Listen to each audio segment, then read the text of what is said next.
আমার প্রিয় খ্রিস্টীয় ভাই ও বোনেরা, আপনাদের প্রত্যেককে প্রভু যিশু নামে স্বাগত জানাই। আপনারা দেখছেন হ্যালো জিসাস চ্যানেল। আজ আমরা আলোচনা করব একটি গভীর হৃদয়স্পর্শী বাস্তব সত্য বিষয়, বা আজকের প্রচারের টাইটেল অভাব মানুষের স্বভাব। আজকের প্রচারের টাইটেল অভাব মানুষের স্বভাব। এই পৃথিবীতে এমন কেউ নেই যার জীবনে কোনো না কোনো অভাব নেই। সমস্ত মানুষের মধ্যে, সমস্ত জাতি বা দেশ বিদেশে যে যেখানে যে অবস্থায় আছে, প্রত্যেকটা মানুষের মধ্যে অভাব লুকিয়ে আছে। কারো অর্থের অভাব, কারো ভালোবাসার অভাব, কারো শান্তির অভাব, কিংবা ঈশ্বরের উপস্থিতির অভাব। কিন্তু প্রশ্ন হলো, এই অভাব কি আমাদের দুর্বল করে নাকি ঈশ্বরের কাছে নিয়ে যায়? আজ আমরা এই বিষয়টি বুঝব বাইবেলের আলোকে, এবং শেষে আমরা একসাথে প্রার্থনা করব। প্রথম পাঠ, অভাবের বাস্তবতা। মানুষের জীবনে অভাব একটি স্বাভাবিক বিষয়। আমরা যতই ধনী বা সফল হই না কেন, কিছু না কিছু সবসময় অপূর্ণ থাকে। শাস্ত্রে বলা হয়েছে, ফিলিপিও 4:19, আমার ঈশ্বর তাঁর মহিমার ধন অনুযায়ী তোমাদের সমস্ত অভাব পূর্ণ করবেন। এখানে আমরা দেখি অভাব আছে, কিন্তু ঈশ্বর সেই অভাব পূরণকারী। আর এই বাক্যে ঈশ্বর বলছেন, অভাব আমাদের দুর্বলতা নয়, বরং ঈশ্বরের উপর নির্ভর করার সুযোগ। যখন সব কিছু থাকে তখন আমরা ঈশ্বরকে ভুলে যাই, কিন্তু অভাব আমাদের তাকে খুঁজতে শেখায়। আমরা দ্বিতীয় পাঠ দেখি এখন। সেকেন্ড পার্ট আমরা এখানে দেখছি, অভাব মানুষের স্বভাব। কেন মানুষ সব সময় কিছু না কিছু চায়?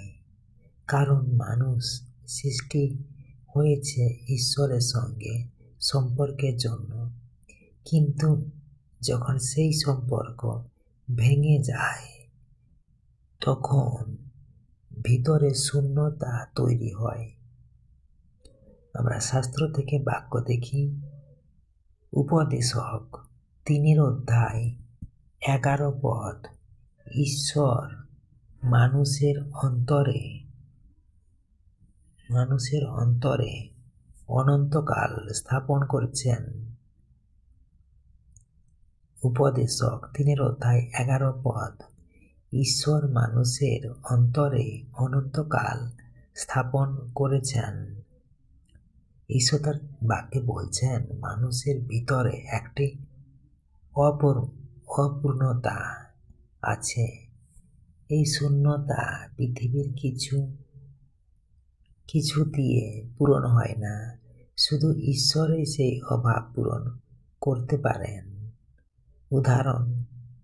উদাহরণস্বরূপ এখানে বলা যায়, ধনী মানুষও অসুখী হতে পারে, বিখ্যাত মানুষও একাকী হতে পারে, কারণ আসল অভাব হলো আত্মার অভাব।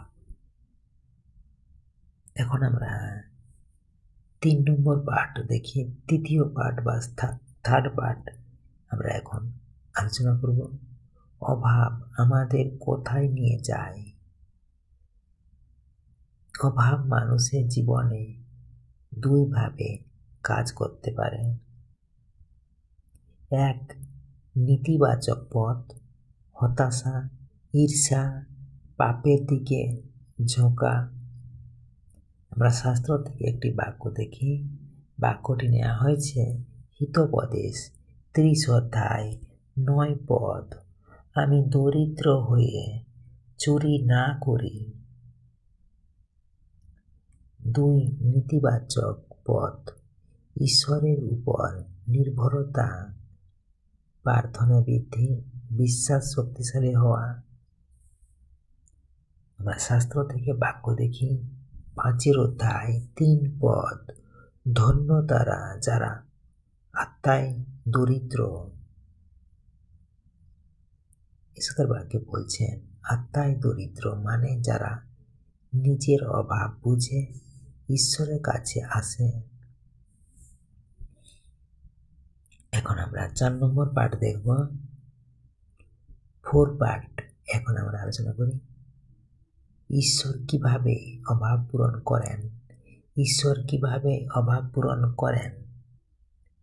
ঈশ্বর সব সময় আমাদের অভাব পূরণ করেন, কিন্তু আমাদের ইচ্ছা মতো নয়, তার ইচ্ছা মতো। শাস্ত্র থেকে একটা আমরা বাক্য দেখি। গীতসংহিতা 23 অধ্যায় 1 পদ। প্রভু আমার রাখাল, আমার কিছুই অভাব হবে না। ঈশ্বর এই ছোট্ট বাক্যে বলছেন ঈশ্বর জানেন আমাদের কি দরকার বা কি প্রয়োজন। তিনি সময় মতো ব্যবস্থা করেন। কখনো তিনি অভাব রাখেন যাতে আমরা তাকে খুঁজি। মনে রাখবেন, অভাব মানে ঈশ্বর দূরে নন। অনেক সময় অভাব মানেই ঈশ্বর কাছে আছেন। আমরা এখন 5 নম্বর পাঠ 5 পাঠ এখন আমরা দেখি জীবনে প্রয়োগ। এখন প্রশ্ন, আমরা কি করব? নিজের অভাব স্বীকার করুন।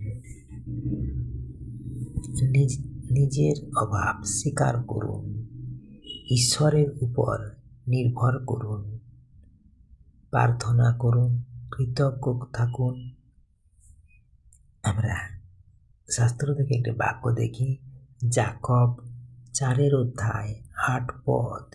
ঈশ্বরের নিকটে আসো, তিনি তোমাদের নিকটে আসবেন। ঈশ্বর তার আপন বাক্যে প্রত্যেককে আশীর্বাদ করুন। আমেন। জয় যিশু। আসুন আমরা একসাথে সবাই মিলে প্রার্থনা করি। হে পবিত্র মঙ্গলময় পিতা, আমরা আজ তোমার সামনে বিনীতভাবে আসছি। প্রভু, তুমি জানো আমাদের জীবনের সব অভাব, আমাদের দুঃখ, কষ্ট, শূন্যতা এবং অপ্রাপ্তি। হে ঈশ্বর, আমরা স্বীকার করি আমরা অনেক সময় পৃথিবীর জিনিস দিয়ে আমাদের অভাব পূরণ করতে চেয়েছি, কিন্তু আমরা ব্যর্থ হয়েছি। আজ আমরা তোমার কাছে ফিরে আসছি। প্রভু, আমাদের হৃদয়ে শূন্যতা তুমি পূরণ করো। আমাদের জীবনের অভাব তুমি পূরণ করো। আমাদের বিশ্বাস শক্তিশালী করো। আমাদের শেখাও অভাবের মধ্যেও তোমার উপর নির্ভর করতে, কষ্টের মধ্যেও তোমাকে ধন্যবাদ দিতে। হে প্রভু, আমাদের জীবনে তোমার উপস্থিতি দাও, কারণ আমরা জানি তুমি থাকলে কোনো অভাব থাকে না। এই প্রার্থনা করি মুক্তিদাতা, ত্রাণকর্তা, উদ্ধারকর্তা, রাজাদের রাজা, প্রভুদের প্রভু, প্রভু যিশুর নামে এই প্রার্থনা আমরা চাই। Amen, amen, amen. জয় যিশু। Praise the Lord.